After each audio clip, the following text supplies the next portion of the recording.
मखसूस अफ़ाल की अदायगी के लिए मस्जिद हरम की तरफ सफ़र करना हज कहलाता है। हज की फ़र्ज़ियत 9 हिजरी में हुई और मेरे भाइयों हज के कई फ़दाइल हैं। हदीस में आप पढ़ेंगे तो कई फ़दाइल आपको हज के मिलेंगे। चंद फ़दाइल का मैं ज़िक्र करूँगा ताकि हम सब के अंदर हज करने का शौक़ और जज्बा जो है अल्लाह ताला पैदा कर दे। और जिन भाइयों को अल्लाह ताला माल दौलत और इस्तिताअत से नवाजा है वो फ़ौरन जो है हज करे।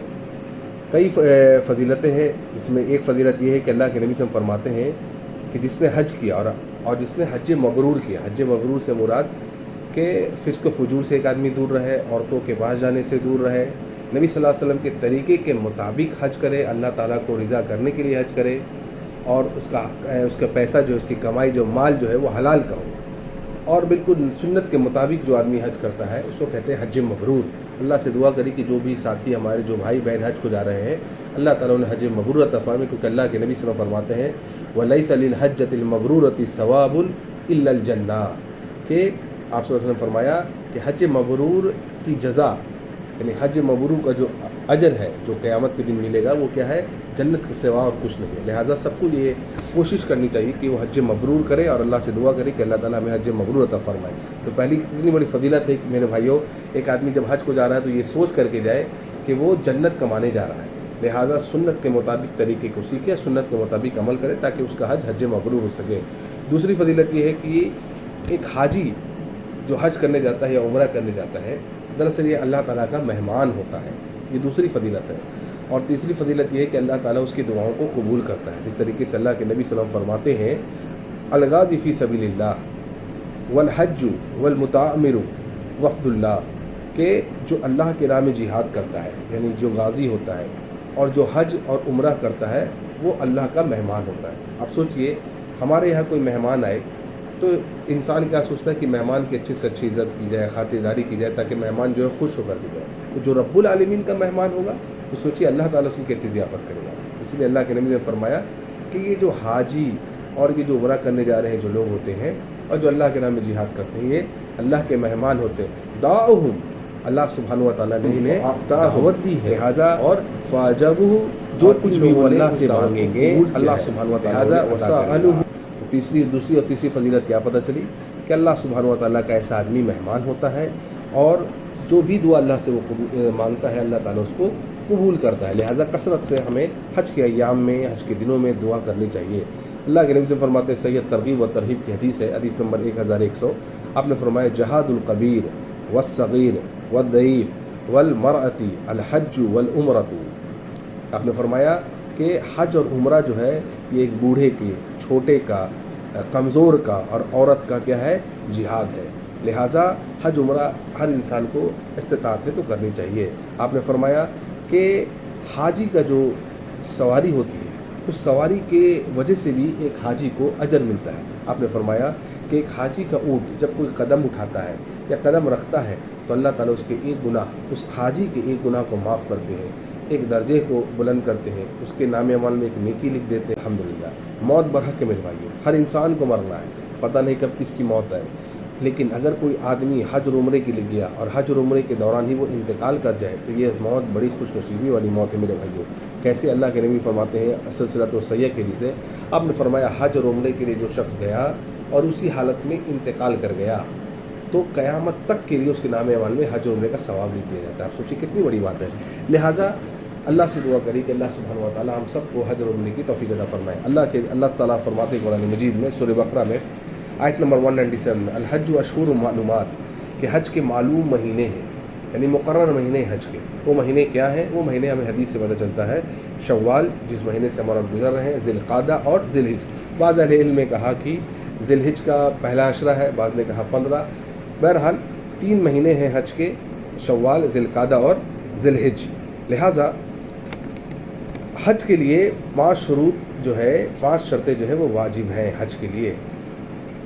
वो क्या है? नंबर 1, एक आदमी का मुसलमान होना, यानी एक आदमी इस्लाम में होना चाहिए, चाहे मर्द हो या औरत। दूसरा, बलूगत को वो शख्स पा लिया हो। तीसरा, अक्ल वाला हो।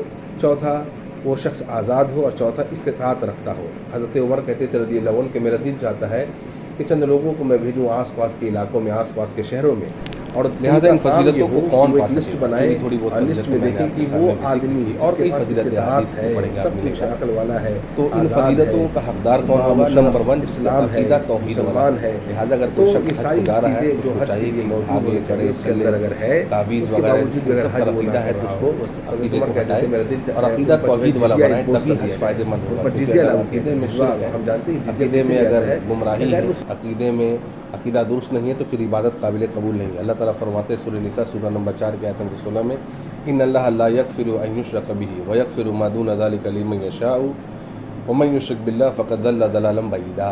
कि अल्लाह ताला हर गुनाह को माफ़ कर देगा सिवाय शिर्क के। यानी शिर्क एक ऐसा गुनाह है कि अगर कोई आदमी बगैर तौबा किए मर जाए तो अल्लाह ताला उसको कभी भी माफ़ नहीं करेगा। शिर्क से जो कमतर होगा तो अल्लाह ताला चाहेंगे तो माफ़ कर देंगे, लिहाजा जिसने शिर्क किया अल्लाह ताला फरमाते हैं वो सारी गुमराही में पड़ गया। तो ज़रूरी ये है भाइयों, इन तमाम फ़दाइल को, हज की जो फजीलतें हैं उसको उठाने के लिए ज़रूरी है कि एक आदमी की ज़िंदगी में अक़ीदा जो है उसका दुरुस्त होना चाहिए। वो अक़ीदा एक अल्लाह को मानने वाला होना चाहिए, एक अल्लाह की ज़ात सिफ़ात अफ़ाल में किसी को शरीक करने वाला नहीं होना चाहिए। दूसरी चीज़, उसकी ज़िंदगी में नबी सल्लल्लाहु अलैहि वसल्लम की सुन्नत की इत्तिबा होनी चाहिए। यानी हर काम, नमाज हो, रोज़ा हो, हज हो, ज़कात हो, कोई भी अमल करे दीन का, वो नबी सल्लल्लाहु अलैहि वसल्लम के तरीके पर करें। क्योंकि अगर हज नबी सल्लल्लाहु अलैहि वसल्लम के तरीके पर ना करके किसी इमाम, पीर, बुज़ुर्ग के तरीके पर अगर वो कर रहा है या किसी और के बताए हुए तरीके पर कर रहा है तो फिर वो हज काबिल कबूल नहीं है। क्योंकि आपने फरमाया, ए लोगो हज के तरीके मुझसे सीख लो। लिहाजा हर चीज़ में, हर बात में नबी सल्लल्लाहु अलैहि वसल्लम की इत्तिबा होनी चाहिए। तीसरी चीज़, अगर हज से फ़ायदा उठाना है तो एक आदमी नमाज की पाबंदी करे, हज से पहले भी और हज के बाद भी। और चौथी चीज़, और एक बड़ी बड़ी अहम चीज़, कि उसके हज की कबूलियत के लिए जो ज़रूरी है वो ये है कि उसका माल हलाल का हो। अगर हराम की कमाई है, साल भर इसकी टोपी उसको करे, इसको चूना लगाए, इसको धोखा दे, उसके पैसे मार ले और साल भर में रमज़ान के महीने में उम्रा में चले जाए या साल भर में हज कर ले, वो आदमी समझे कि उसका हज कबूल हुआ, उसके गुनाह जो है वो धुल गए, वो गंगा नहा लिया, तो ऐसे आदमी की इबादत कबूल नहीं होती जिसका माल हराम का होता है। क्योंकि अल्लाह ताला पाक और तैयब है और अल्लाह ताला पाक और तैयब चीज़ों को ही पसंद करता है। लिहाजा ज़रूरी ये है मेरे भाइयों कि एक आदमी जो हज पे जा रहा है उसका माल हलाल का हो। अगर हराम का माल है, हराम की कमाई है, हराम का ग़िज़ा है, हराम का लिबास है, तो फिर ऐसे आदमी का हज जो है काबिल कबूल अल्लाह की बारगाह में नहीं है। लिहाजा फ़जीलतों को, हज को पाने के लिए, हज मबरूर करने के लिए ज़रूरी ये है कि अक़ीदा दुरुस्त हो, तौहीद वाला हो, सुन्नत की इत्तिबा करने वाला हो, नमाज़ों की पाबंदी करने वाला, और माल उसका, कमाई उसकी हलाल की हो। अब अक्सर जो हमारे हाजी जो हिंदुस्तान से जाते हैं वो हज तमत्तु करते हैं।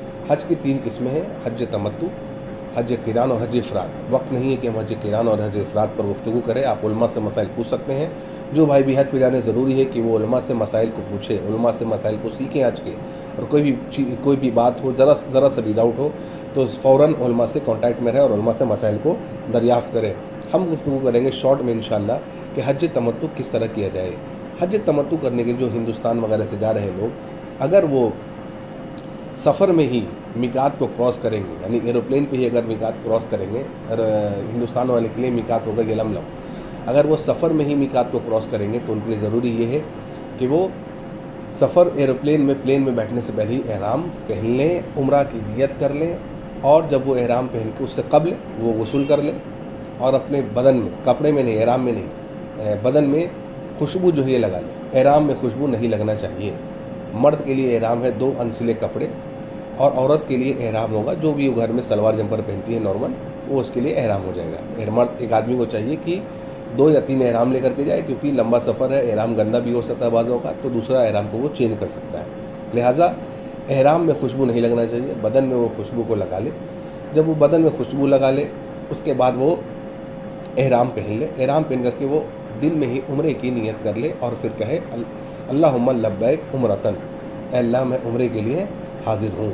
ये कह करके वो, जब आप प्लेन में ही होंगे और मिकात जब आप क्रॉस करेंगे तो प्लेन में अनाउंस होगा। जब आप मिकात क्रॉस करेंगे तो आपको फिर तलबिया, लब्बैक अल्लाहुम्मा लब्बैक, लब्बैक ला शरीका लक लब्बैक, इन्नल हम्द वन नेमत लक वल मुल्क ला शरीका लक, ये तलबिया है, इसको याद कर लीजिए।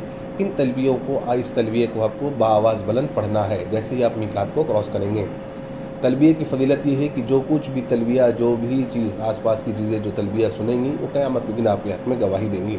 लिहाजा इंसान को चाहिए कि तलबिया ज़ोर ज़ोर से पढ़े, यानी बाआवाज़ बुलंद पढ़े। जैसे ही आप खाने काबा पहुँच जाएंगे तो हमारे यहाँ एक मिसकंसेप्शन है कि खाने काबा पहुँच करके जो खाने काबा पर पहली नज़र पड़ती है, कोई भी दुआ करेंगे तो वो दुआ कबूल होगी। ये दरअसल मिसकंसेप्शन है, ऐसी कोई सही हदीस नहीं है। लिहाजा मैंने आपको क्या कहा, हज और उम्रा ये नबी सल्लल्लाहु अलैहि वसल्लम के तरीके पर होना चाहिए भाई। लिहाजा पहली नज़र जो खाने काबा पर पड़ेगी उस पर दुआ करेंगे, जो दुआ मांगेंगे कबूल होगी, ऐसी कोई भी सही हदीस नबी सल्लल्लाहु अलैहि वसल्लम से साबित नहीं है। लिहाजा जब आप खाने काबा पहुँच जाएंगे, तवाफ़ करने से पहले आपको तलबिया पढ़ना अब बंद कर देना है। लब्बैक अल्लाहुम्मा लब्बैक जो आप तलबिया पढ़ रहे थे, इसको तवाफ़ शुरू करने से पहले आपको बंद कर देना है। इस्तिवा करना है। इस्तिवा के माने क्या होता है कि दाएं कंधे को नंगा रखना है और बाएं कंधे को इहराम से कवर करना है। तो नीचे से, यानी दाएं हाथ के नीचे से इहराम को निकालते हुए बाएं कंधे को कवर करना है और दाएं कंधे को नंगा रखना है। ये मर्द के लिए है, औरत के लिए नहीं है। जब आप तवाफ़ शुरू करेंगे तो तवाफ़ शुरू होगा हजर अस्वद से। हजर अस्वद और रुकन इराक़ी, रुकन शामी और रुकन यमानी, ये 4 कोने हैं खाने काबा के। हजर अस्वद से आप तवाफ़ को शुरू करेंगे और हजर अस्वद पर जब दोबारा आप लौटेंगे तो एक चक्कर कंप्लीट होगा। तवाफ़ को शुरू करने से कबल आपको इस्तिलाम करना है। इस्तिलाम जो है ये 4 तरीके से होता है। एक ये कि हजर अस्वद को आप डायरेक्ट बोसा दे दें, ये इस्तिलाम है।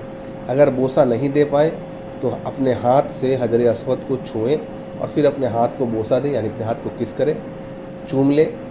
ऐसा भी अगर पॉसिबल नहीं हो भीड़ की वजह से, अगर आपके पास कोई छड़ी हो तो छड़ी को हजर अस्वद में आप टच करें और फिर उस छड़ी को चूम लें, ये भी इस्तिलाम हो जाएगा। ये भी पॉसिबल नहीं भीड़ की वजह से, तो फिर आप दूर से ही खड़े होकर के हजर अस्वद की तरफ दाएं हाथ उठा करके इशारा करिए और कहिए बिस्मिल्लाह अल्लाहु अकबर। ऐसा करेंगे आप तो इन 4 तरीके से इस्तिलाम होता है।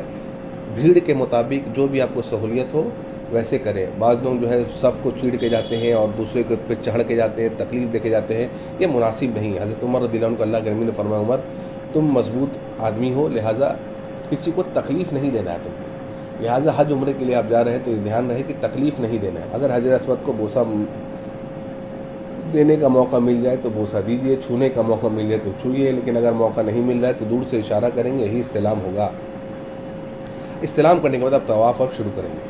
तवाफ़ जब आप शुरू करेंगे तो याद रखना है कि पहले 3 चक्कर में हमको रमल करना। रमल से मुराद थोड़ा तेज़ सीना तान के थोड़ा तेज़ कदमों से चलना है, इसको कहते हैं रमल। पहले 3 चक्कर में रमल करना। औरतों के लिए नॉर्मल जैसे चलना है वैसे ही चलेंगी औरतें। लिहाजा ये भी ध्यान रखना है कि आज साथ औरतें भी तवाफ़ करती हैं तो आप किसी औरत वगैरह में टच ना करें, ये भी ध्यान रखना है आपको। तो तवाफ़ हजर अस्वद से शुरू होगा, आप शुरू करेंगे। आप तवाफ़ के दौरान आप कोई भी दुआ पढ़ सकते हैं, कोई भी दुआ मांग सकते हैं, कुरान मजीद की तिलावत भी कर सकते हैं, आप जो भी आपको कुरान याद हो। आप दुरूद शरीफ भी पढ़ सकते हैं, अपनी ज़बान में भी दुआ मांग सकते हैं। कसरत से तवाफ़ के दौरान दुआ मांगिए। सेल्फ़ी वगैरह का चलन छोड़ दीजिए, क्योंकि आप अल्लाह को राज़ी करने के, अल्लाह की रज़ा के लिए हज करने जा रहे हैं। सेल्फ़ी नहीं लीजिए। सेल्फ़ी लेकर के सोशल मीडिया में अपलोड करने के मैं तवाफ़ करूँ, ये कर रहा हूँ, ये सब दिखावा है। इन तमाम चीज़ों से एक आदमी को चाहिए कि वो इज्तनाब करे, बचे और अल्लाह को राज़ी करने के लिए हज करें। लिहाजा सेल्फ़ी वगैरह या फ़ोटोज़ वगैरह ना लें तवाफ़ के दौरान। तवाफ़ करिए और जब आप रुकन यमानी के पास पहुँच जाएँ तो रुकन यमानी को आपको बोसा नहीं देना बल्कि छूना है। अगर मौका मिल जाए तो छू लीजिए, अगर मौका ना मिले तो छूना नहीं है।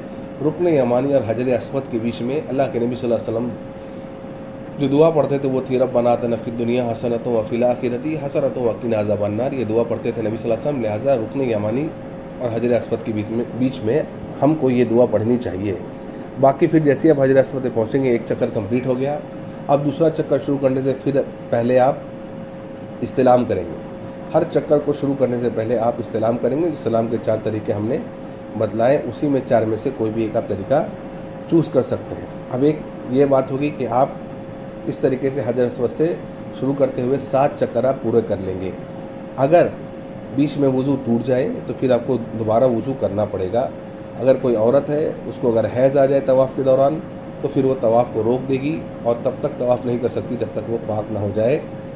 और अगर बाज़ औक़ात ऐसा होता है कि इंसान भूल जाता है कि मैंने कितने चक्कर कंप्लीट किए हैं, तो अगर ऐसा शक हो जाए तो फिर आप कम पर एतबार करेंगे। मसलन अगर आपने 3 चक्कर कर लिया, अब आपको शक हो रहा है कि मैंने 3 किया कि 2 किया, तो आप 2 पर एतबार करेंगे और फिर उस तरीके से 7 चक्कर को पूरा करेंगे। और अगर वज़ू, मैंने कहा जैसे वज़ू टूट गया है तो जहाँ से वज़ू टूटा है जितना चक्कर आप लगा चुके थे वो याद रखिए, फिर वहीं से आकर के आप शुरू करिए। तो इंशाल्लाह पहले को रिपीट नहीं करना है। जैसे 2 कर लिए थे, अगर वज़ू टूट गया था, फिर दोबारा आके आप 5 चक्कर को रिपीट करेंगे। इस तरीके से आपका तवाफ़ कंप्लीट हो जाएगा। जब आप तवाफ़ कंप्लीट कर लेंगे तो सामने ही आपको दिखेगा मकाम इब्राहिम। मकाम इब्राहिम के पास जाकर के आप 2 रकात नमाज़ पढ़ेंगे। अगर जगह वहाँ पर नहीं मिले तो खाने काबा में आप कहीं भी पढ़ सकते हैं नमाज में नबी सल्लल्लाहु अलैहि वसल्लम जो है वो पहले रकत में कुल या अय्युहल काफ़िरून और दूसरी रकत में कुल हुवल्लाहु अहद पढ़ते थे। अगर ये भी याद ना हो तो जो सूरा याद है आप वो भी पढ़ सकते हैं। उसके बाद ज़रूरी है कि हम और आप फिर जमज़म के पास जाएँ और जमज़म को पिए और थोड़ा सा पानी जमज़म का सर पर डाल लें। और ये करने के बाद फिर हम हजर अस्वद के पास आएँ और फिर इस्तिलाम करें, जैसा कि 4 तरीका मैंने इस्तिलाम का बताया। अगर वो भी मुयस्सर नहीं हो पा रहा है, भीड़ बहुत ज़्यादा है, तो आप फिर इस्तिलाम ना करें, आप डायरेक्ट चले जाएँ सफ़ा मरवा की तरफ। सफ़ा मरवा की तरफ आप जाएंगे तो इसको सही कहते हैं। सही जो करना जो है ये उम्रे का रुकन है, ये ज़रूरी है।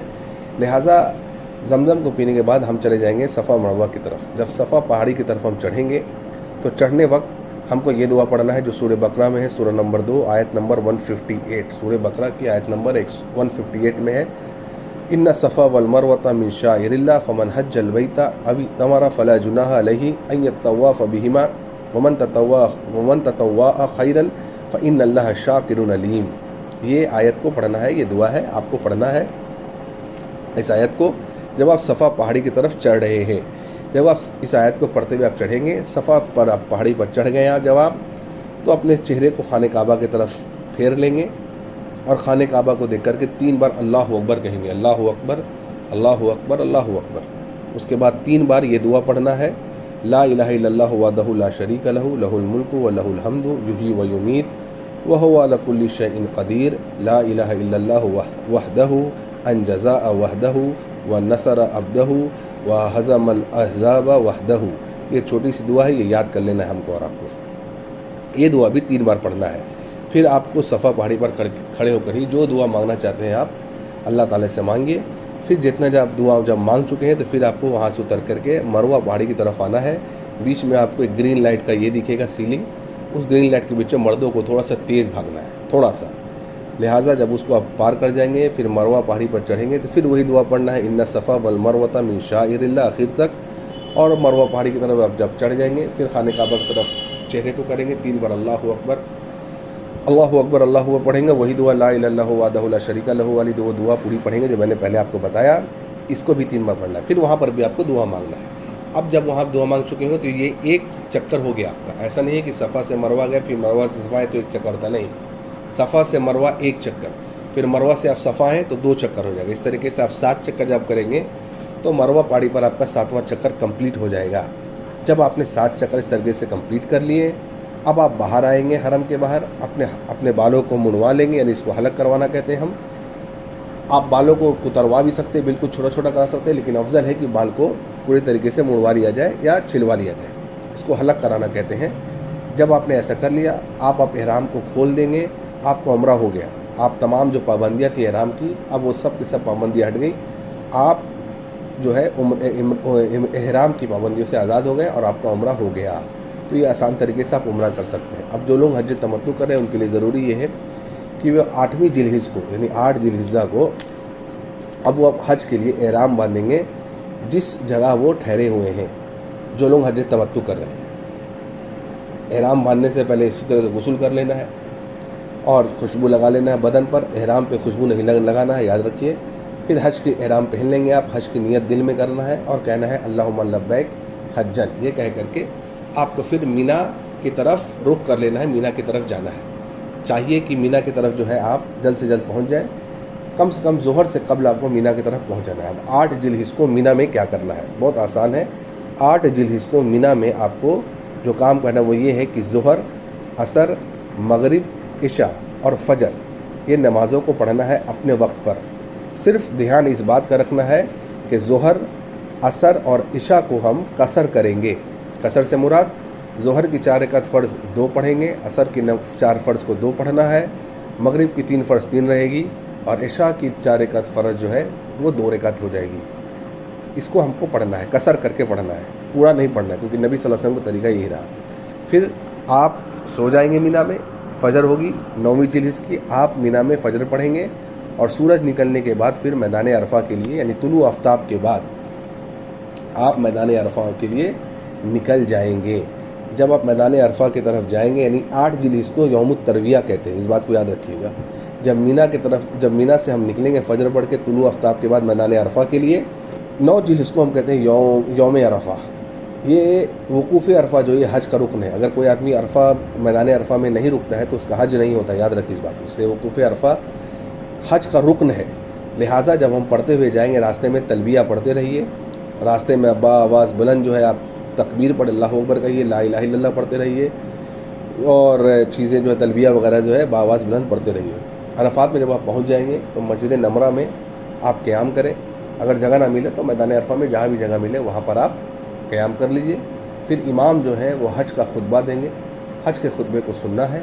उसके बाद अज़ा होगी ज़ोहर की, ज़ोहर और असर को फिर मिला के पढ़ा जाएगा, कसर और जमा किया जाएगा। मतलब ज़ोहर की अज़ा होगी, फिर इमाम साहब 2 रकत पढ़ाएंगे, 4 नहीं पढ़ाएंगे, 2 पढ़ाएंगे, आपको भी 2 ही पढ़ना है। फिर सलाम फेरने के बाद असर के लिए इकामत होगी और असर की 4 रकात नहीं होगी बल्कि 2 ही रकात इमाम साहब पढ़ाएंगे, उनके साथ पढ़ लेना। यानी ज़ोहर असर को साथ पढ़ना है, 2-2 रकात करके इमाम के साथ। अब आप फारिग हो गए, मतलब नमाज से आप फारिग हो गए, आप कसरत से ज़िक्र अस्कार करिए, दुआ करिए। क्योंकि अल्लाह के नबी से फरमाते हैं कि अरफात में जब लोग जमा होते हैं तो अल्लाह सुब्हानहू व तआला फरिश्तों से पूछता है कितने सारे मेरे बंदे क्यों जमा हुए हैं, जबकि अल्लाह ताला अलीमुल गैब सब कुछ जानने के बावजूद ही पूछता है। फरिश्ते कहते हैं अल्लाह ये तुझसे तेरी जहन्नम से पनाह मांगते हैं, जन्नत के तलबगार हैं। अल्लाह ताला कहते हैं तुम गवाह रहो कि जो कुछ ये मांग रहे हैं हमने इनको अता कर दिया। लिहाजा इंसान को चाहिए कि कसरत से वो मैदान अरफा में दुआ करे, अपने लिए, अपने भाइयों के लिए, अपने घर वालों के लिए, पूरी मुस्लिम उम्मा के लिए। और क्योंकि इस वक्त दुआएं जो है कबूल होती हैं। और जो दुआ पढ़ना है मैदान अरफा में, अल्लाह के नबी ने फरमाया सल्लल्लाहु अलैहि वसल्लम, जो अरफा के दिन की जो दुआ है, ला इलाहा इल्लल्लाहु वहदहु ला शरीका लहु लहुल मुल्क व लहुल हम्द व हुवा अला कुल्लि शैइन कदीर। ये अरफा के दिन की दुआ है, कसरत से इसको पढ़ते रहिए और दुआ मांगिए। फिर जब मगरिब हो जाए तो सूरज गुरूब होने के बाद मगरिब वहाँ पढ़ना नहीं है, मैदान अरफा में मगरिब नहीं पढ़ेंगे, बल्कि सूरज गुरूब होने के बाद अब मैदान अरफा से मुज़दलिफ़ा की तरफ हमें जाना है। कोई आदमी अगर मगरिब पढ़ रहा है मैदान अरफा में तो वो सुन्नत की खिलाफ वर्दी कर रहा है। नबी सल्लल्लाहु अलैहि वसल्लम ने मगरिब मैदान अरफा में नहीं पढ़ा, लिहाजा हमको भी नहीं पढ़ना है। और कोई भी आदमी सूरज गुरूब से पहले भी ना जाए, बल्कि जब सूरज गुरूब हो जाए, सूरज डूब जाए, तब मैदान अरफा को छोड़े और मुज़दलिफ़ा की तरफ चला जाए। मुज़दलिफ़ा की तरफ जा करके फिर जब मुज़दलिफ़ा वो पहुँचेगा तो फिर मगरिब और इशा को कसर और जमा करके पढ़ना है। यानी मगरिब की 3 रकात फ़र्ज़ को 3 रकात पढ़ना है और इशा की 2 रकात फ़र्ज़ 4 रकात फ़र्ज़ को 2 रकात करके पढ़ना है, कसर और जमा करके पढ़ना है। फिर वहाँ पर आप रात यहीं गुजारना है मुज़दलिफ़ा में। आप सो जाइए, नबी सल्लल्लाहु अलैहि वसल्लम मुज़दलिफ़ा में सो जाया करते थे, आप भी आराम करें और सो जाएँ। फिर अगले दिन जब फजर हो, फजर पढ़ के जब सफ़ेदी खूब रोशनी हो जाए, सब फजर पढ़ने के बाद तो आप फिर मीना के लिए 10 जिलीस को मीना के लिए रवाना होंगे यौमुन नहर के दिन। यौमुन नहर को 4 बड़े काम करने हैं आपको। सबसे पहला चीज़ कि जमरे उक़बा को की रमी करनी, यानी जमरे उक़बा को 7 कंकरियाँ मारनी है। कंकरियाँ जो है वो बड़े नहीं होने चाहिए बल्कि चने के दाने के बराबर होने चाहिए। 7 कंकरियों को एक एक करके अल्लाह अकबर, जब भी कंकरी मारेंगे अल्लाह अकबर बोलेंगे और कंकरी मारेंगे। 3 जमरात हैं, जमरा के माने होता है सुतून। 3 है जमरतुल ऊला, जमरतुल उस्ता और जमरतुल कुबरा, ये 3 है। जमर उक़बा या जमर कुबरा, ये दोनों का एक ही नाम है। ये 3 है, लेकिन 10 जिल्हिज को जमर उक़बा की रमी करना है, यानी जमर उक़बा को कंकरी मारना है। उसके बाद आप कुर्बानी करेंगे। कुर्बानी करने के बाद आप अपने सर को फिर छिलवा लेंगे, मुनवा लेंगे, जिसको हलक कराना कहते हैं। जब ये 3 काम आप कर लेंगे उसके बाद आप तवाफ़ ज़ियारत करेंगे, तवाफ़ इदाफ़ा भी जिसको कहते हैं। हमको तवाफ़ इदाफ़ा करना है। फिर हम चले जाएंगे खाने काबा। खाने काबा जाके तवाफ़, ये हज का रुकन है, तवाफ़ ज़ियारा कंपलसरी ही करना है इसको।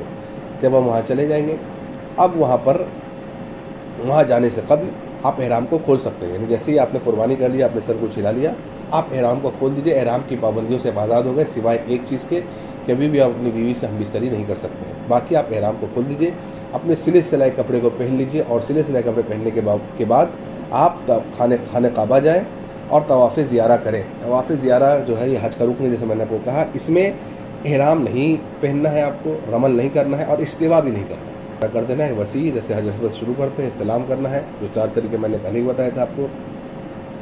जब आपने ये कर लिया, अब हज तमत्तु जो लोग कर रहे हैं उनके लिए ज़रूरी है कि तवाफ़ ज़ियारा के बाद वो सही भी करें, जिस तरीके से सही का पहले तरीका बता दिया गया है।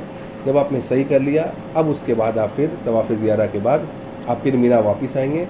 अब 11, 12 और 13 3 दिन जो है फिर आपको मीना में रुकना है। बाज़ अहले इल्म में इजाज़त दी है कि 12 के रात भी इंसान निकल सकता है मीना से, लेकिन 11, 12, 13 के असर तक ठहरना बेहतर है। लिहाजा 13 जिलहिज के असर तक मीना में ठहरना है। इन तीन दिनों में 3 काम करने हैं आपको, एक हर दिन। वो 3 काम क्या है कि आपको तीनों जमरा को, 10वें जिलहिज को जमरे उक़बा को कंकड़ियाँ मारनी थी। अब यहाँ पर तीनों जमरा को कंकड़ियाँ मारनी है, 7-7 कंकड़ियाँ चने के दाने के बराबर होनी चाहिए। गाली गलौज नहीं करना चाहिए, यानी कि शैतान को आप मारा, ऐसा कुछ नहीं है। आप जमरे उक़बा को, जमरे ऊला को और जमरे उस्ता को आप कंकड़ियाँ मारेंगे।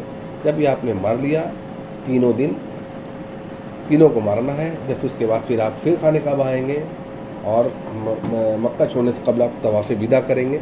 जब आपने तवाफ़ विदा कर लिया तो अल्हम्दुलिल्लाह आपका हज जो है कंप्लीट हो गया। अल्लाह से दुआ करी कि अल्लाह ताला हम तमाम हज की तौफ़ीक़ अता फरमाए।